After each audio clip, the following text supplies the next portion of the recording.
Hello everyone, thank you for joining me. My name is Dr. Jason Uchida. I'm a doctor of naturopathic medicine and your host of this program. Welcome to Island Wellness, a program designed to educate you about naturopathic medicine. Today is February 28, 2013. I graduated from the National College of Naturopathic Medicine in Portland, Oregon in 1988. I've been practicing naturopathic medicine in Hawaii for the past 24 years. Naturopathic physicians are licensed in the state of Hawaii as primary care providers, just like medical doctors. We have another can't miss program for you today. Today's guest was virtually bound to a wheelchair because of MS. According to science and medicine, multiple sclerosis cannot be cured. In August of 2009, Ron wheeled himself into my office, struck down in the prime of his life with MS. 1.5 years later, he's able to walk without any aid. Stay with us to watch Ron walk into the studio and tell his incredible story of beating multiple sclerosis with naturopathic medicine. We'll give you the details about multiple sclerosis in a few minutes. Before we meet our guest, let me give you a brief introduction to naturopathic medicine. Naturopathic medicine is a primary healthcare system founded on the honored universal principle that the human body has the mechanisms in it to heal itself, no matter what the current status may be. Therefore, the human body is the ultimate healer. Furthermore, a physician's true role is to support this process by using modalities of treatment that work in harmony with the body's natural healing ability. Hippocrates, the father of modern medicine, practiced these same principles thousands of years ago. Well, that's enough about me and naturopathic medicine. Now let's find out if it works. To help illustrate this, I typically ask a patient to share his or her experience with naturopathic medicine with you so that you can get a better understanding of how this safe and effective form of medicine works. Multiple sclerosis is a chronic disease of the central nervous system. That's the brain, optic nerves, and spinal cord. It is thought to be yet another autoimmune disorder. This fact is important because there have been many patients who have appeared on Island Wellness with other types of autoimmune disorders that have cured themselves. An autoimmune disorder is caused because there are toxins in the body. The immune system attacks these toxins to eliminate and by accident damages the body. In the case of MS, the immune system attacks toxins in the central nervous system, accidentally damaging the myelin sheaths of the nerves and producing multiple sclerosis. Myelin sheath is a protective covering and insulation surrounding the nerve fibers. The myelin is destroyed and replaced by scars of hardening sclerotic tissue. Some underlying nerve fibers are permanently severed. This damage typically appears in multiple places within the central nervous system. Myelin is similar to insulating material surrounding an electrical wire. Loss of myelin interferes with the transmission of nerve signals, resulting in muscle weakness, numbness, and paralysis.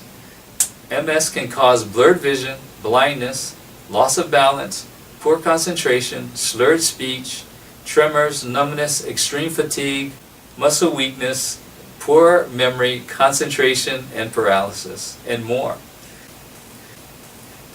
Most people are diagnosed between the ages of 20 and 50. Multiple sclerosis is not considered a fatal disease, but many struggle to live productive lives and usually face mounting limitations. Close to 3 million people are affected by MS worldwide, although it is believed that these numbers are much lower than the reality because many countries do not require physicians to report new cases, and this includes the United States. Severe cases of MS can shorten life, but is rarely fatal. About 1/3 of those stricken with MS will need the aid of a scooter, wheelchair, or cane to walk because of paralysis, weakness, balance problems, or extreme fatigue. MS is not contagious and is not directly inherited. Conventional medicine and science states that MS cannot be cured. The current conventional medical treatment, if caught early, are medications to lessen the frequency and severity of the attacks and slow the progression of the disability.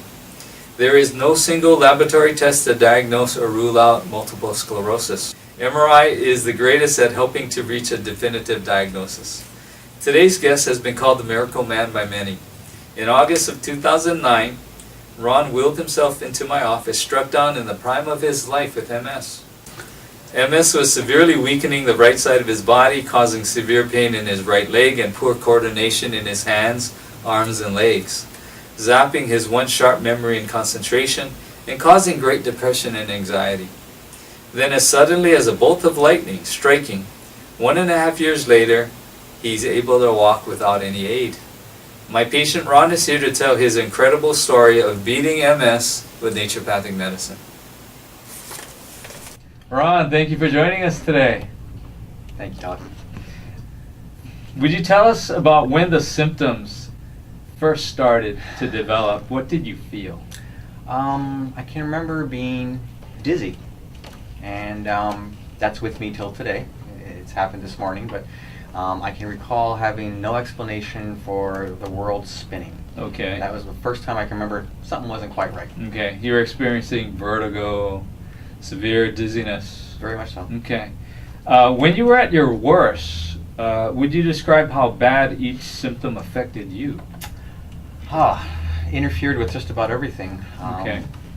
From sleeping to your waking hours, work, family life.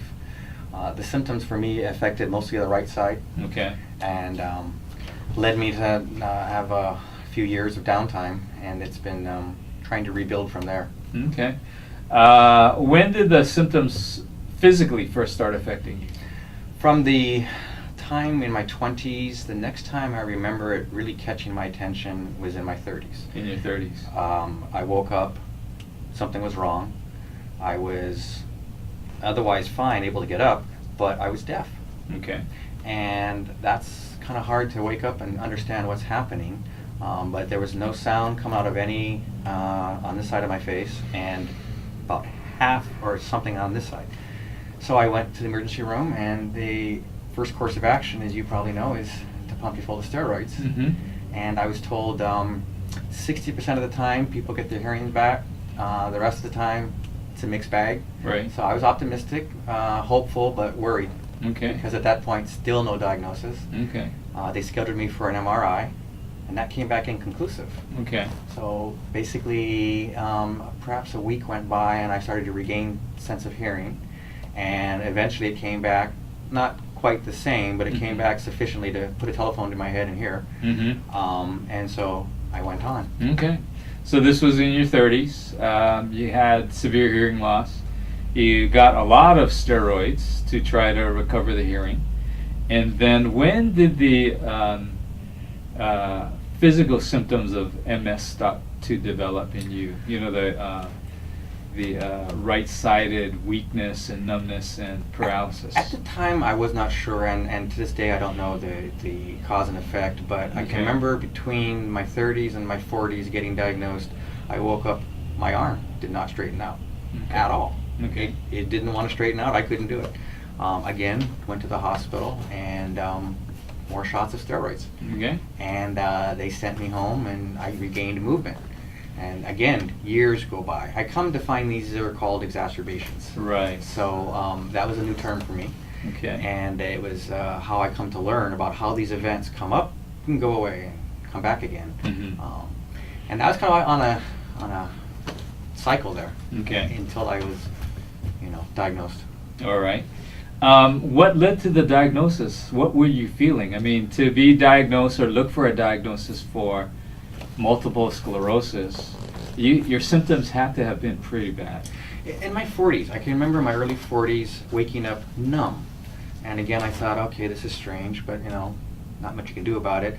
My wife was certain I had pinched a nerve, so I spent the next few nights waking up and being turned over and thinking, well, that should help it. Okay. It didn't help it. It just kept getting worse and worse. Made an appointment with my primary, and he saw me and did the exam and left the room and came back and had made an appointment for me to get an MRI, which worried me actually. Okay. I asked him, what do you think it is? Of course, they're not going to tell you, and he didn't. But I remember going back and having an MRI done the same day. Okay. Did they find anything on the MRI scan? This time it showed up, Okay. and he actually told me on the phone what it was, but I heard him wrong. I heard muscular dystrophy instead of multiple sclerosis. Okay. Neither one I knew, so Right. it didn't. They really, were both the same to you. both I saw was a wheelchair. Right. That's really was Only thing In I your know. mind, Yep. you're saying I'm destined for a wheelchair Yep. at that point. Yeah, pretty much the future was real uncertain back then. Okay. So that continued, and but at least I had a diagnosis. Right. Um, For what you were feeling. yeah, And when was this about? What year? early 40s, so I'm going to say about 11 years ago, 10, 11 years ago. Okay. So about 2002 Correct. or so. I think December. Okay. When did the weakness to your arms and legs or the right leg pain start to develop? That was this time where the numbness started. It just progressed to the Okay. point where I started to use a cane. Okay. I could not plant my foot, Mm-hmm. so that causes a lot of problems with walking. Mm-hmm. And basically dealt with the symptoms. At that same visit, the doctors provided me with the information on what supposedly helps multiple sclerosis patients. Mm-hmm. Though there's no evidence that's the case, they say, well, it's a good idea to start these. So I started them. The medications? Yeah, and the kind where you have to warm the injections and, do all the things. And so, they taught us how to do it. Mm-hmm. And I began injecting myself. The problem is the side effects. Mm-hmm. The interferon side effects are almost worse than a disease. Mm-hmm.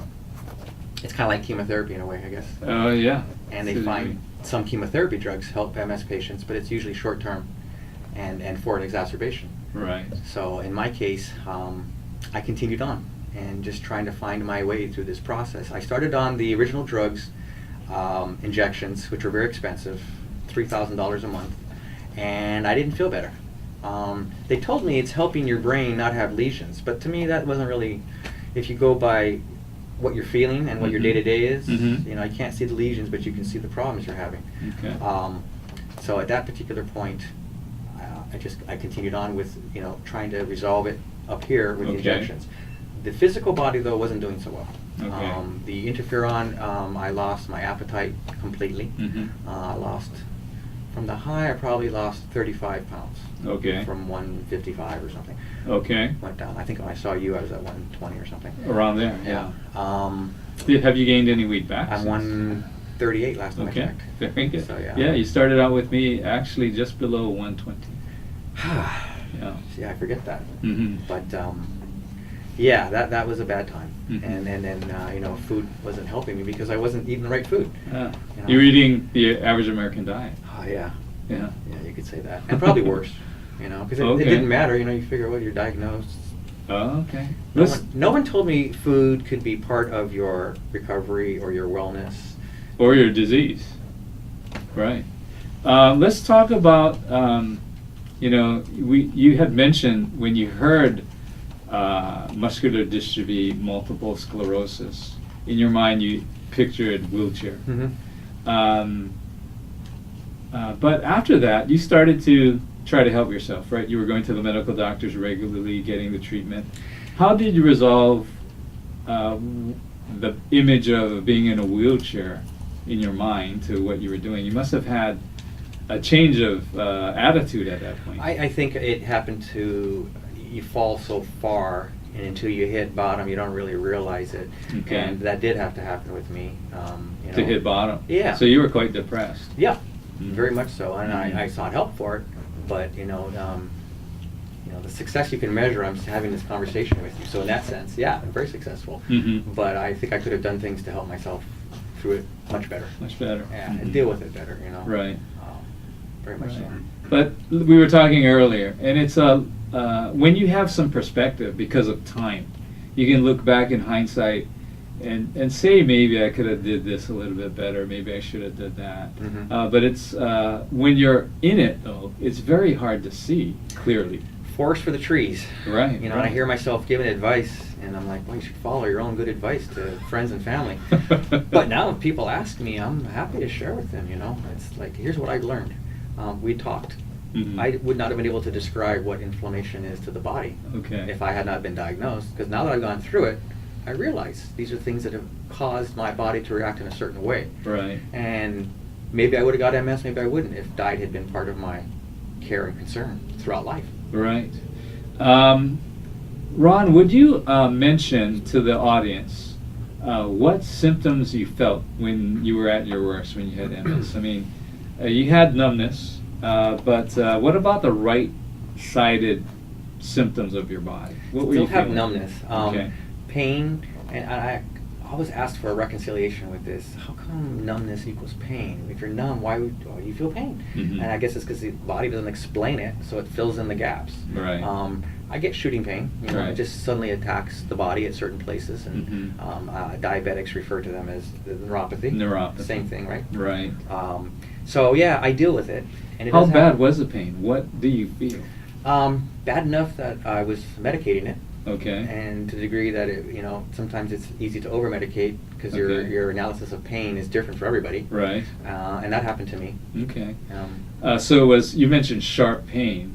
So it was sharp, severe pain that you feel. It feels like someone's poking you with a needle. Okay. And there's no needle there. Right. But the body still senses it, and it's as real as if somebody is. Right. You go to the dentist, you're Novocained, and you can bite your lip as hard as you want to. You can't feel it. You could draw blood. Mm-hmm. It's that same feeling in certain parts of your extremities. Right. The farther away from, like the tips of my fingers are the most numb. Okay. And the bottom of your feet and the sides, and then going towards the center of your body, less so. Left side, less so. Right side, more right. so. Right. Lesions are on the left, and it usually shows up. On the opposite side, right? Because it crosses in the lower part of the brain. You mentioned you had an MRI done, and the audience is probably looking at the MRI now or a little bit before right now. There were lesions that were found on the left side of your brain. Mm-hmm, they did, and clearly seen. And those were what I kind of like started with, and at times they would not get better. Even though I was doing the prescribed medications, it didn't appear to me like the lesions were either getting smaller or affecting me in a way that you'd want to continue on with the medication. Okay. It wasn't I evident see. to me that it was doing any good. Okay. I felt worse. Oh, with the medications? Yeah, I did. Okay. Besides the pain and the numbness, you also had difficulty with your extremities, right? Because they were weak. You also had poor coordination. Can you explain a little bit about that? I still do, and I definitely walk funny. But as you said, at least you're up and you're walking. That's a big improvement over where I was in this process. Right. I guess I've learned to deal with the messages coming across. They're not what I would expect. Mm. I want my hand to go and pick up a pen, and I command it to do it, but the messages are abruptly interrupted on the way there. Right. So I'm left with either I miss or I drop it. Mhm. Picking up a paper clip is nearly impossible because Mm. I can't feel it. Right. So I tend to overgrasp. Mm-hmm. And then now you're left squeezing it so hard you can't tell. Yeah.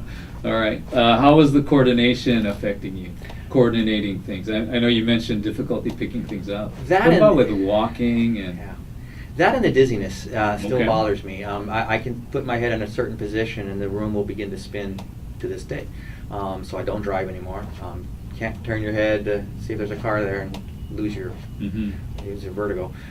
So that's been a problem. Okay. Coordination still is. Okay. But I figure if I continue on, May improve. that's it. All right. We talked about the repair side. Never heard anything about nerve generation repair or anything like that. Now I'm hearing things like that. Right. So it's given me a lot of benefit. What's the they do the brainstem injections. Okay. And I've Yes. seen progress with that. They're Right. doing injections in foreign countries. Right. Not approved in the United States yet. Not yet. But I have a lot of hope. All right. Okay. So what Ron is saying when he mentions that the nerve impulses get kind of obstructed along the way and maybe get blocked in certain areas is with multiple sclerosis, the sclerotic plaquing or damage happening to the nerves may happen in different areas or multiple areas. That's why it's called multiple sclerosis. So the messages may get caught up somewhere along the line and not producing the results that Ron wants. But in the beginning, I thought if it's done, it's done. It's never going to come back. I've come to find out the body has the ability to somewhat redirect Mhm. or repair those images and messages. And it's not a perfect science, I know, but brain plasticity, I believe it's called. Right. And I try to do that, whether it's keeping the brain active and read the newspaper, things of that nature. Right. Very good. Ron is talking about the body has the ability to reroute thing. So it can make new blood vessels or use smaller blood vessels to do the work of larger ones, and rewrote nerve endings and nerve pathways so that over time function can hopefully return. Ron, you mentioned memory a little bit. You also suffered from exhaustion when I saw you back in August of 2009, and poor memory and difficulty concentrating. Can you explain how those things felt to you at that time? I let myself be tired now. I will often lay down in the afternoon and take a nap, and by the time bedtime rolls around, I'm tired again. So it's not a problem. In the past, no, having a nap is a sign of weakness. Okay. And it's not something that the business I was in would have allowed. Okay. You know, it was How exhausted were you though back then? hard to explain that kind of Yeah, exhaustion. It okay. goes beyond. It's like you're tired before you go to do anything. Okay. You can't get out of bed because you're tired, but you Right. didn't do anything to create that tiredness. Right. It's, You're just exhausted all the time. it's a mixed message that the body doesn't know what to do with. Mm-hmm. And that's still the case with me at times. Okay. And your memory was quite poor back then. Mm-hmm. Can you explain how poor your memory was and how difficult it was concentrating on things? You know, I've heard people talk about this, but for myself, this happened recently with my son parking, and I realized that they had these fancy new devices on the top of these poles that are right there, and I'm telling him what these are, and I couldn't come up with the words. Mm. We're parking now. Mm. And I'm describing it to him and pointing to it, and he's like, "What are you describing?" Yeah. And I'm like, "Parking meter." Could finally get it out of my... Yeah. I can see the word. Right. I know what I want to say, Oh. but they don't come out of your mouth. Okay. I can go around it, you know, it's like it lets you park legally. But parking meter is what I was looking for. Right.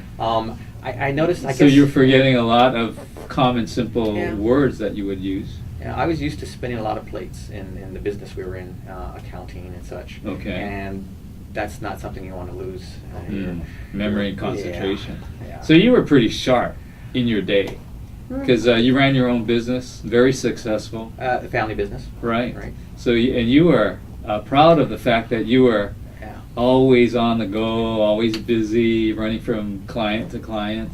Still proud of it, but the fact is, I had a lot of people cautioning me, and I dismissed it. Aren't you burning the candle at both ends? Mm. Did not start the day with breakfast. Okay. I regret that, and I caution my kids to do otherwise.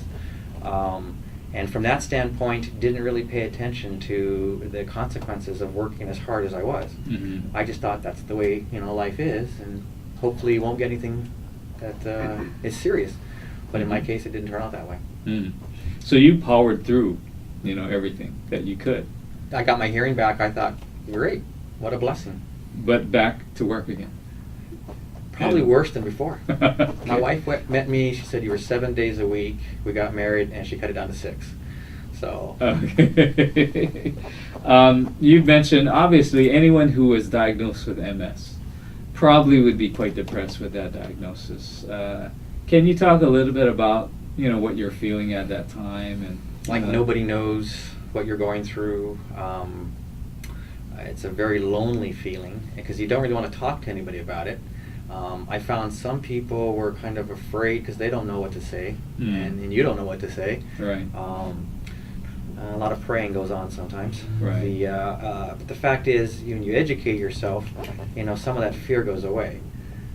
I think it helps both you and the people, your family members, or who you surround yourself with, because they're looking for you to have a cue. Do you want to go on? Some people don't. Right. I think that was, part of what was ailing me at that time. I didn't have. You didn't have the motivation to go on, maybe. No, I could not see what the future was going to look like. I just Right. saw it getting worse and worse and Right. worse.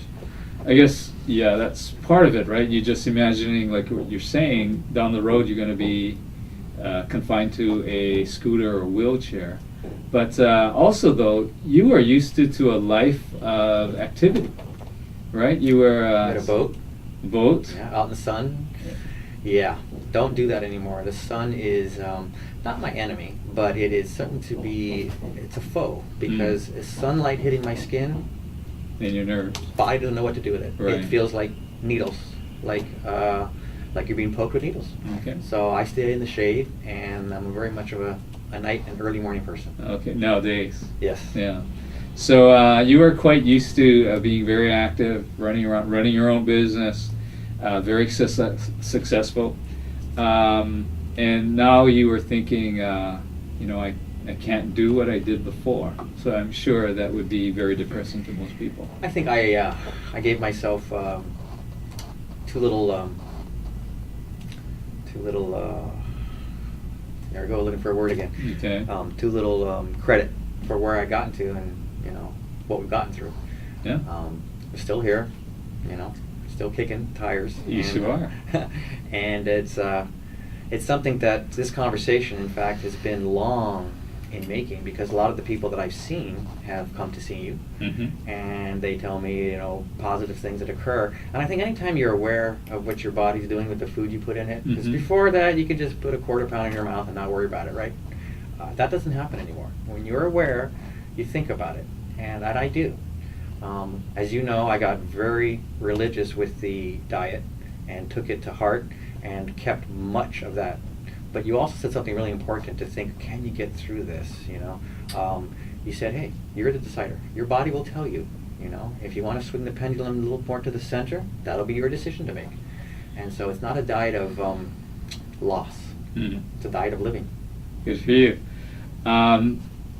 So obviously, we're starting to talk about treatment now, but you were diagnosed with MS with technology, right? Mhm. MRI scan, seeing neurologists, Yep.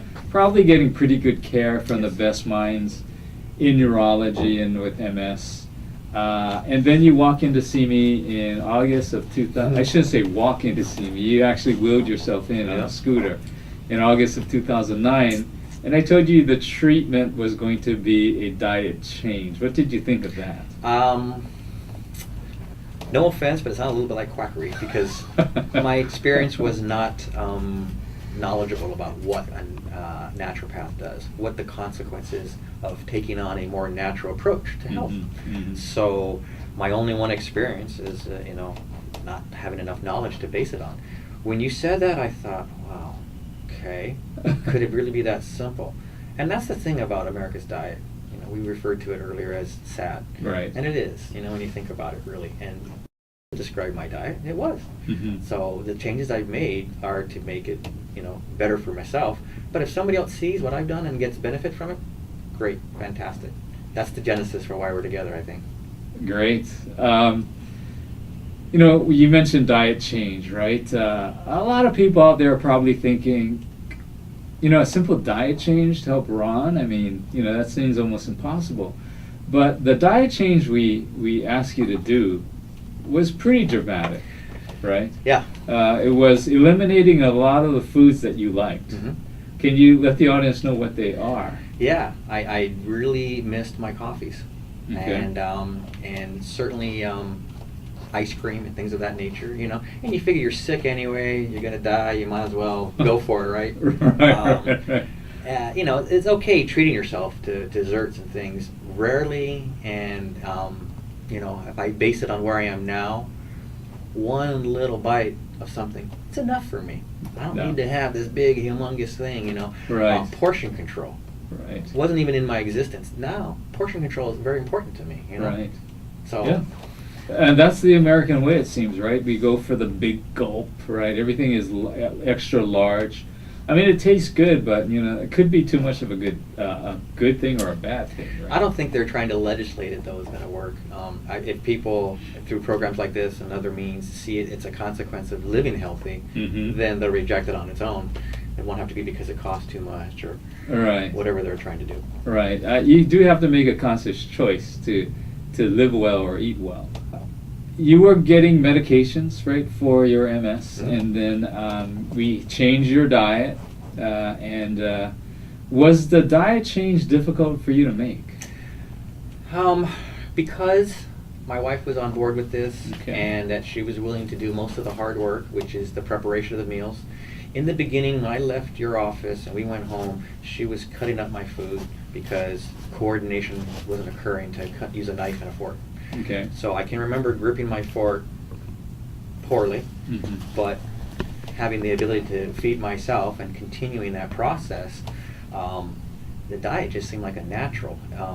But she picked up a lot of the effort. You know, you have to shop, Right. you have to prepare, you have to Right. plan ahead, you have to thaw things out. You can't say at 7 o'clock, oh, I want to make dinner. It's something you have to get ready for and prepare. Right. And it's something that's proven to work for us. Right. It does take time It does. to eat well. Mhm. And Jason, who we filmed a Who I couple of saw. days ago, who you saw, had mentioned that it will take time for you to be healthy and to eat well. Would you mention how you came about finding me? I had come back from spending 5 days at Kaiser with IV steroids, and the right side wasn't working, so I was changing the TV with my left hand, and I came across you talking to a gentleman on TV, and I thought, okay, I'll listen. And what was said, I can't recall, but it caused me to stay on that station and listen to the conversation between the two of you.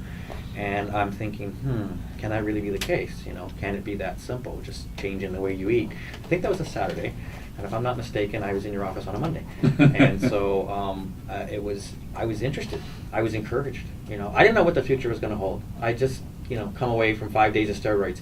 In that room, people sitting next to me and around the room, Mhm. I think every single one of them had some form of either cancer or diabetes, or, you know, was on dialysis for some reason. Okay. All receiving chemicals. Mm-hmm. And how nice it would be if chemicals came from food, Right. not from man-made compounds. But that was an incentive too, being in that room, to not want to be there again. Mm-hmm. Before we move further, I wanted to just go over some of the medical doctors you went to see because, you know, being diagnosed with MS, a pretty severe neurological disorder. Obviously, seeing neurologists, but who else did you see? Physical therapists? Physical therapists, primaries, behavior people to deal with the consequences of upstairs. Mm-hmm. Also, the MS Society played a large role. Certainly, they're not doctors, but they're very versed because they deal with people every day for this, so they were very helpful.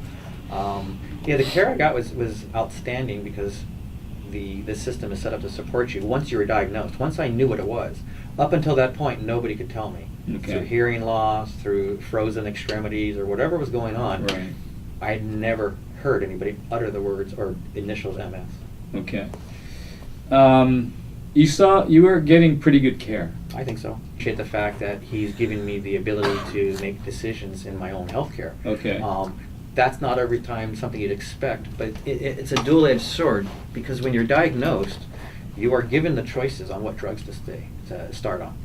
You're not told, hey, this is what I want you to go pick up at the pharmacy. Okay. You go home and you read and you understand and you talk to people and you go, well, based on that, I'll try this one. And they were called the ABC drugs. Okay. So I start off with the A. I Mhm. figured it's been out the longest, I'll start with that. Okay. That turned out to have the most consequences in terms of side effects, but that's where I started. Then I went to the B, then I went to the C when I couldn't get, or when I had a worsening MRI.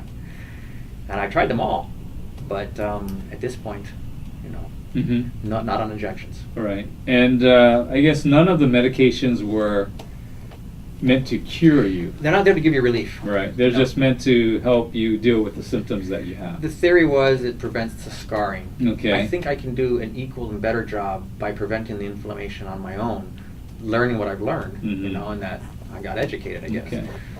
So the medication is given to you to try to cease the progression of the disease.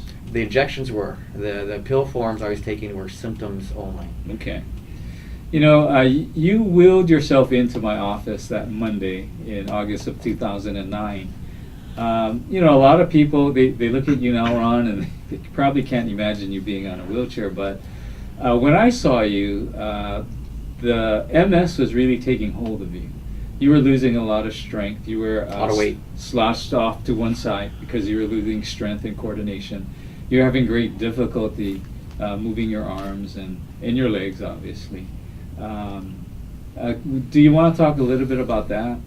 How Yeah. it felt at that time? And It was frustrating, and it still is to some degree, but it's also encouraging when I see someone and they look at me like, that can't be the same guy. And I'll have people that will come around the corner almost like take a second look. they expected for me not to be here, you know, kind of like that's what I expected, so why wouldn't they? And and while I still am, You know, it's nice to be able to make a difference in somebody else's life. Right. So there have been people who have been diagnosed, and since I'm an MS ambassador, which means I'm willing to talk to people who've been diagnosed. Okay. There's the problem with that sometimes. The one gal that I saw said, "You scared me." I've seen her since, and she said, "You know, you looked really bad." So I got, what business did I have going around talking to people? When you were in the wheelchair? Yeah, this is an '08. Okay. So, okay. And I imagine, yeah, I did. I probably looked pretty horrible. Yeah, you were looking like it was taking hold of you. I Yeah. mean, you looked like what people say. People look like who have muscular dystrophy Mhm. or MS, right? Felt you were, like it. You were in the wheelchair. You were struggling in the wheelchair. Yeah, it was an unhappy time. Yeah, Really I'm sure was. you don't want to look at that, but the good part is that you were mentioning a lot of people that you see now who had seen you when you were in your wheelchair. A few of them or have referred people to come in and see me, or they have come in themselves. And they refer you to as being the miracle man. I know you don't like that term, but they know how bad you were. You were in the wheelchair. You weren't. You were really struggling to get around, and look at you now. You're up Yeah. and walking. Yeah, and you're right though, and I worry about that because I realize tomorrow I could wake up and have something else missing. Mm. I'd like to think I'll deal with it better and differently, and it won't be as devastating as it was, you know, going around it the first time.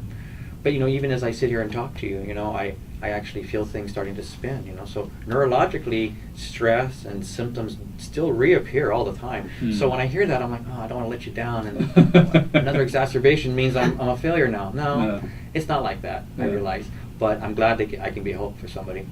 Frankly, you know, I see some of the things that have happened in the news recently, and I told you what made a big impact on me. Mm. That soldier having 2 arms put back on. Right. They lost in the war, and how he would wield his wheelchair, and how that was a huge incentive for people like me not to complain about numbness or drop foot or even being in a wheelchair if that was Yeah. the case. If that happens, better look differently on it. I know you were reluctant to come onto the show and tell your story.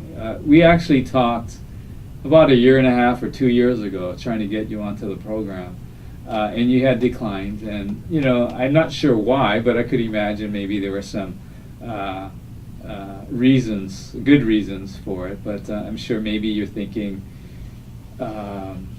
it could be tough to live up to, Mhm. right? That's one. A lot of people call you the miracle man. But also, you never know if this is temporary or not. Mhm. And I'm sure, you know, it was only a few months or maybe half a year since back in 2011 when we talked that you were up and walking. Now it's about 2 years later.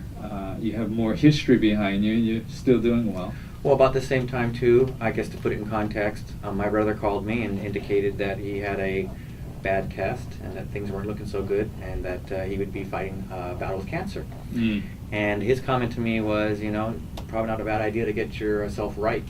And so my wife and I ended up pursuing a different avenue in life than we had the first 25 years. We got baptized, and now our goal is to help people in such a way that now, you know, we cook for River of Life once a month. You know. Terrific. We do Yeah. all the cooking for them, and I think, you know, the fact that I can help be part of that process, you know, Yeah. it says something about everything. Yeah. I know we both feel the same way about you being on the program. It really offers people hope, right? And that's the main reason why you're doing it. Mainly. Well, and I also heard from a few people that went, you know, you are an inspiration to some. Despite, if you have an exacerbation tomorrow and you're back in bed, that's not meaning that you haven't had successes. And the gentleman I saw on the TV that day, I understand, is still doing well. And, you know, who's to say we wouldn't be here if you hadn't been around going, think about it differently. Mm. Wake up to a new way of eating and dealing with food. Mhm. Nobody had stopped to talk to me in that regard. Mm. Would you share with the audience what foods you are eating now, and maybe which foods that you used to eat a lot of before that you're not eating so much now? Never did breakfast. That was my downfall, I think. That was a real bad circumstance I let go on. But the fact is now I enjoy a hearty oatmeal with all the fixins, as they say. Big on fruits, apples. The apple a day thing really worked for me. I've taken green tea as to be my beverage of choice. Mhm. I prefer that. I'm big on teas now. I have since regained my desire to drink coffee in the morning, so I do that, and that helps me. Helps me with the motivation and the drive, right, to keep me Mhm. perked up. Right. But not like it was in the past. I think coffee for me back then was a food group, and that's not the case. So you basically lived on coffee to get you from place to place. I think so. Any other foods that were popular in your diet back then that Oh. you decided to cut out? White rice, big time, right? Mm. But no, a brown rice guy. All right. And I find restaurants are really there now. Zippy's every place. That's right. No problem, no That's big right. deal. Salmon, fish, vegetables, things that, yeah, I could go for it, but this diet brought it about as making it, focused right here in front of you. Mhm. This is like, it's better than taking a pill or an injection. It's food, and it's Sure. real. It's not man concocted. That's right. Back when I saw you first in August of 2009, Ron, and I told you that food was going to be your medicine, and now you're walking. What would you want to say about that? And I would say two things. One is I don't know that if right then and there I believed it. I had to see things take place. You were certainly convinced it was going to be. That helped me. Anytime a doctor is convinced, that helps the treatment go through, right? So from that standpoint, that had a lot to do with it. Okay. The diagnosis my brother went through, and I can't fail to mention our dog. 13 years old, healthy as all get out, does not eat table scraps. Mm. Doesn't do it. Mhm. He's only had good, healthy dog food and acts like he's a puppy. And it was about this time that my wife broke her foot, and it was in a cast, and it was up to me to walk the dog. So I took my scooter, and me and the dog went out. And it's translated from the scooter into the cane, and then stumbling, walking, and to what I do now, which is every day he gets walked by me. Can you give the audience a chronology of the events of that? I saw you in, let's say, August 2009. You were in the wheelchair or the scooter. When did you start using the cane, and when did you start walking? Actually, right away, because I used them at that time at the same time. Also, right? okay. Yeah, because you should go out one or the other. Right. So in that standpoint, but I would say the diet does two things. It cleans you out. It makes sure that you feel healthy and your body responds to that. So you do feel differently. You use the bathroom differently. Your life takes a different course. Mhm. And that makes you feel better. But from into real notice to what you're talking about, I'd say a year and a half. Right. And that's when I started to, okay, well, that's the safety zone. Now, Dr. Uchida said I can reintroduce certain things. And that's what I did. Mhm. Where if you go out to dinner, no dessert. No, it's okay. You go ahead. But now I would take a bite. Okay. And I don't have anything myself. I want to split it with somebody. Right. 1 or 2 bites is all I need. So your diet isn't as strict today as it No. was back then. No. Right. Once you get better, you can open up your diet a little bit. When you were starting to feel better and you were starting to walk on your own, what were you thinking at that time? Amazing. Yeah, amazing. I wish I had been, exposed to this prior to it. Mhm. I've been to chiropractors over the years. I've never had acupuncture until this started, but I had one acupuncture session. But I was reaching out for something, and this was the first thing that was actually working. Prior to this, the injections weren't working. They made me Right. feel worse. The MRI said, well, not getting better. I probably mistakenly felt that injections were to make the lesions go away. They don't go away. They're Right. there with you for life. Right. So my trick now is to stop any further inflammation. Mhm. What's happened, I can't do anything about. Mhm. What I'm left with, and will pass away with. But to prevent further damage is my goal now. Okay. And that's the goal, I think, of being on here to answer your other question. Okay. So Ron, you were saying that your ability to walk today is amazing, and that's why a lot of people refer you to the Miracle Man as the Miracle Man, because like and they probably know, if you're diagnosed with MS and you are in a wheelchair, you're basically bound to that wheelchair usually for the rest of your life. A lot of my friends are. Yeah. And they asked an interesting question of one of the gals who had been in for 3 decades plus. And she said, she was asked, does it bother you when you see somebody else with MS walking? And the answer, I was happy to say, is no, it doesn't bother her at all. I'd like to think it'd be the same for me. You know, just because I may be feeling good now, but something may happen, I would like people to have this benefit that I had. And not just for MS, but for anything. Have you talked to your physicians lately? Your neurologists? They're very happy. What are their feelings I about had my your recovery? 50-year checkup, and the comment was, whatever you're doing is working, so keep doing it. And that's how I felt all along. They've really given me the decisions on my own to make my own healthcare choices. So from that standpoint, you know, very much of a partnership. And I appreciate that. I was fortunate, like you said, good doctors, head of neurology, people who know what they're doing, and have patients who have what I have. But I think, and at least I hope, that that my progress, you know, makes them happy as well. I'm sure it does. And do you want to mention your doctor's names? I mean, it's going to be a positive thing for you. I know you see the head of neurology. No, I've been very fortunate. I got into see Dr. Pang early on, and a lot of the MS patients have him as their doctor, and he's the specialist here, and has been through a lot of people, and a lot of the people he sees are not in my situation. They're a lot worse. Does Dr. Pang know what you've been doing? Oh yeah, very much so. And even early on, you said, hey, look, this you're not doctor shopping. You're not going from one doctor to another. And keeping them on your team, I think, is very important. Right. You were very clear about that early on. You know, we need to keep the doctors available for you. And it's not an us against them. It's whatever works for you. That's been a constant theme, and I think where I am today, you know, speaks volumes on that. Okay. Ron, you've made a tremendous amount of improvement. I mean, you've gone from not being able to walk to walking. What's going on in your life now? I mean, you were talking about how busy you were before, how you noticed that living that way, working that way, eating that way wasn't the best, maybe wasn't the best thing for you to do. What have you learned? What are you doing now? How are you spending your life these days? Good question. As the next generation comes on board, I can't pass that work ethic on. It didn't serve me well. So from that standpoint, my wife runs the business, so I'm very fortunate that she stood up to the plate. Otherwise, I don't think we would be around in terms of an ongoing enterprise. Like I mentioned with the river and things of that nature, the community involvement is important for me. That's, I think, what keeps me grounded in the neighborhood, and I'm going to continue that as time goes on. You got involved with the MS Society quite early, and you had mentioned to me that you were one of their lead fundraisers for a while. Early on. You were involved with a benefit that Shan Na'au was involved with. Shai, yeah. Shai Na'au.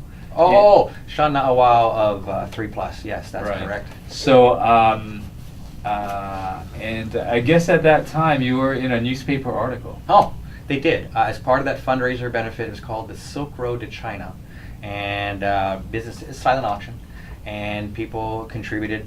And the entertainment there was Shan Na'au, which was wonderful. And of course, a lot of donations came in on my behalf, and it benefited the organization. And that was nice to see as well. And I guess you had a photo taken, and you were photographed in your wheelchair. Well, there's a couple of photos there. There's one from the event that night, and there's one from the MS Walk that year, I believe. So all my kids came and tried to make it a family affair. All right. I'm glad it was successful, and no doubt with you being involved, it would be. You know, Ron, we talked about, you know, once you're diagnosed with MS, typically it's almost like a life sentence, right? You're bound to a wheelchair potentially. Not everybody ends up in a wheelchair, but once you do end up in a wheelchair, typically you're bound to that. There's not many people who have recovered from MS the way you have. What would you like to tell people or an individual who does have MS that's watching your program now? Well, you know, and I think the constant theme might be to not give up too soon. I think I did exactly that out of fear, out of ignorance, you know, the inability to really comprehend what you're being told. When people get a diagnosis, no matter what it is, it's a shock. But not understanding the source of the disease or anything else about it, it took me a long time to wrap my head around what's happened. No, wasn't my goal to be a poster boy for it or anything like that, Mm. but if I've got it, I might as well make something good happen as a result. Mhm. In our earlier conversations, to be respectful to where I am now, you need to pay homage to the people who have come before me. And I'm very mindful of the fact that the MS Society was started by the sister of a young man who got the disease before they didn't know what the heck was going on. No Mm. MRIs, Right. nothing. Right. And if you read the history, which I did, it's really sad what happened. A lot In of- those days. Oh yeah. Right. The prognosis now is a lot different, and I was diagnosed right on the cusp of all of this. Hmm. Years before my diagnosis, just a few years, they had no drugs. Hmm. Then they had the ABC drugs, the Right. interferons, and they were shown to be hopeful. Not a cure, and not even really to affect the scarring. That's not what it's for. It's to reduce inflammation. Mhm. So that became then the theme that I went after, is how to reduce inflammation. Stress.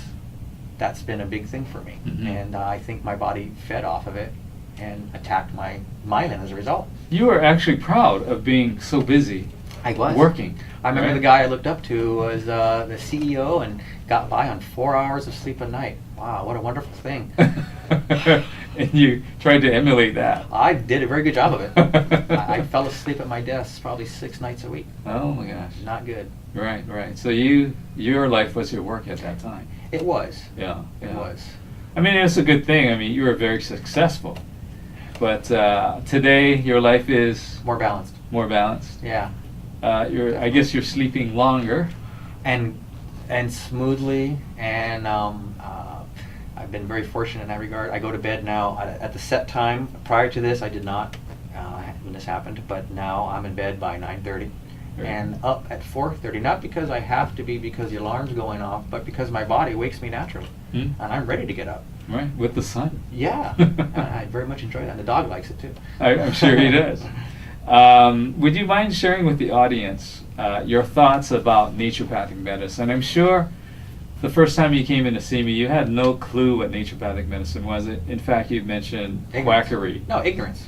Absolute ignorance. not knowing what naturopathic medicine was. Not even close to What it. are your thoughts about naturopathic medicine now? That it should really be, go hand in hand with the physicians that we have that help us, stay well. Mhm. Nobody brought it to my attention how poor my diet was. Just as I'm describing this to you, I'm thinking about one of the things I've had happen. I have trouble swallowing because Mm. of the muscles. And sometimes I feel like I'm gagging. You have Okay. to chew really carefully, and Mhm. I bite my tongue all the time. It doesn't get out of the way quick enough. Mhm. But I remember I thought, oh, I have throat cancer. That's it. That's going to be what I have. Yeah. So the doctors, they take you in and you do the test and you do the barium swallow and everything. And they go, no, this is not throat cancer. But it's a fact, it's the MS, So Right. things like, so I have to be a little more careful. Mhm. And going forward, that's what I'm going to have to do, to different aspects of my life. Out in the sun. Mhm. It's good for not having skin cancer, but, you miss out on certain things too. Oh yeah, yeah. A lot of fun activities. We had a boat and I missed that to a large degree, but I'm glad I did it when I could. Yeah. I'm sure you have a lot of great memories Oh, regarding that boat very and, much. and family. Yeah. You had mentioned earlier that you did have other symptoms along with the MS symptoms, such as poor memory and difficulty in concentrating. It sounds like you're pretty sharp today.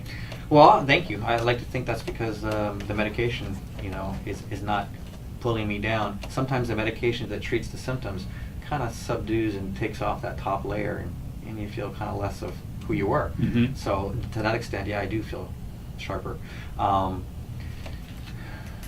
Did that answer? Yeah. Okay. Are you taking any medications now? A lot of patients, people want to know.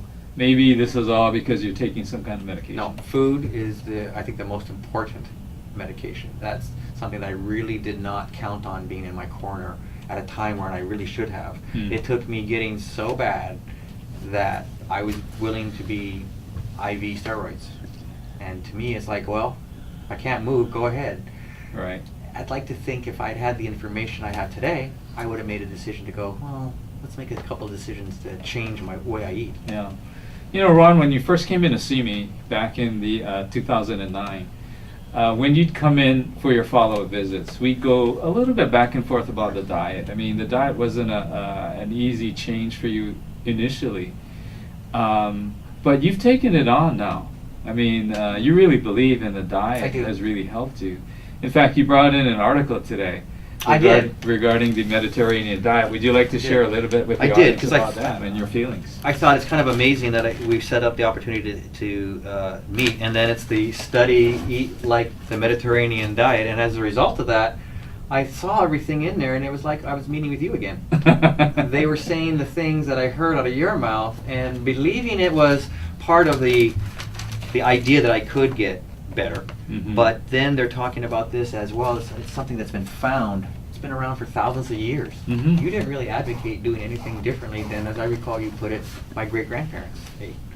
and that's really no more mystery than that, is it? All right.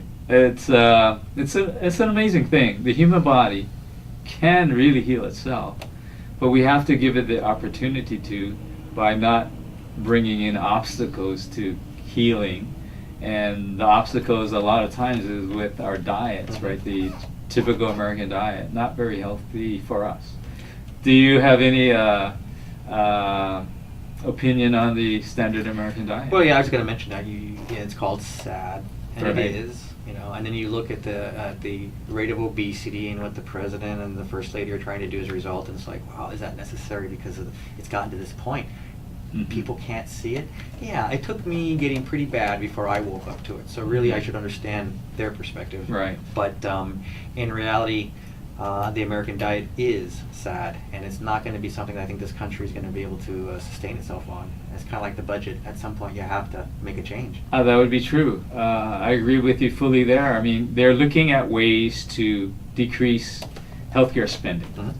Mhm. But I think they're looking at it in all the wrong ways. Exactly. Right? They're looking at, they're not looking at anyway, the best way to cut medical spending on medicine and healthcare is by preventing disease. So if Obama came out and started to say this is going to be the new diet for America, we'd probably be in a much better place. I agree with you there. Ron, you had mentioned that in order for you to come see me back in 2009, basically you had to be in a pretty desperate place because we were filming another program earlier, and the two gentlemen that was on with me also said the same thing. Mhm. They were desperate, and I was their last resort or close to that. Unfortunately, a lot of times the average American person has to be in a pretty desperate place in order for them to really maybe make a change in going outside of your traditional healthcare providers. Yeah. Yeah, as you were talking, I'm thinking about that. And is it pride? Is it ignorance? Is it you're just nervous? Why do people resist the obvious? Mm. I don't know the answer to that. Having been through it myself, that was the slap in the face. That was the wake up. Watching the nurse put the needle in my vein, Mm. and the thing flow into it. And it doesn't Yeah. feel good to have steroids in your veins. Oh, It yeah. burns. Oh yeah. And I can imagine what it's doing after it burns in your arm. Now it's in the rest of your body. Right. So, I'm grateful for the relief, but worried because friends of mine with MS who have said, I'm done with steroids, they're quick to caution me not to use it as a magic bullet. I see. It will eventually fail you because it's temporary. Right. And I didn't understand that in the beginning. I figured, hey, you're cured now. No, it's not. It's just set aside. Right. And it typically does come back down the road sometime, whether it's days later or months later. Well, and that's been my pattern. 10 years, and then it got shorter, 3 years. Now this is 2013, right? So we're 2013. going on 4 years Okay. without an exacerbation. Yeah. So that's my goal. So you haven't gone back to the wheelchair during this last 4 years? I or keep so? it. I keep it charged Okay. because two reasons. One is to keep it healthy, right? Right, The right, battery and what have you. right. But if somebody else really needs it, Mm. I can give it to them, and it's not going to be like, oh, they got to get a new battery. Mhm. And I guess there's part of me that says if I ever need it, it's there for me. But I intend not to grab and get back in it. Ron, I want to really thank you for appearing on the program. I know it's hard to be like a poster boy for MS or to be considered the miracle man, but your story is amazing, no doubt. But I know you were saying that your exacerbations or your crises come on about like every 10 years. So it's been about 4 years since your last exacerbation. Would you be willing to come on in about 7 years for a follow-up visit with bet. us? You got a deal on that one. All right, all You right. got a deal. Ron, I want to thank you for sharing your amazing story with us on Island Wellness today. Thank you, and best wishes to you. My pleasure, Doc. You're welcome.